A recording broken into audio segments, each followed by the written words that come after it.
Welcome to our channel. Today we how to log into Luma AI, create 3D and video AI content step by step clearly. Open your preferred web browser. In the address bar, type in the URL for Luma AI. Press enter to navigate to the Luma AI website. Once the page loads, locate the login button, typically found in the top right corner. Click on the login button to proceed. You will be redirected to the login page. Here, you will see fields for your email address and password. Enter your registered email address in the first field. Next, move to the password field. Type in your password carefully. If you wish to stay logged in, you may check the Remember Me box. Once all fields are filled, click the Login button. If your credentials are correct, you will be taken to your dashboard. In case you forget your password, click on the Forgot Password link.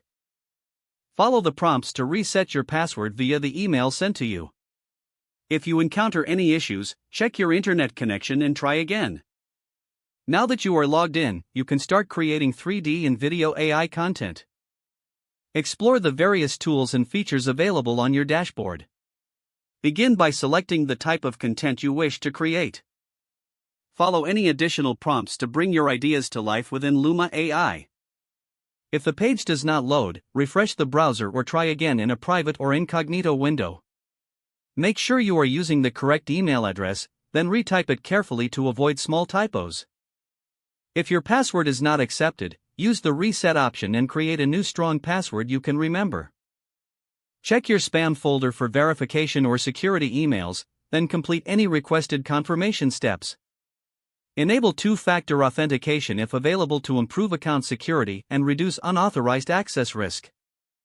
After signing in, review your profile details so your contact information and settings are accurate and current. If you see an error message, note it down and try again after restarting your device and internet connection. Log out when you finish, especially on shared devices, to keep your account and payment information secure. Don't forget to like this video and subscribe to our channel for more step-by-step tech guides.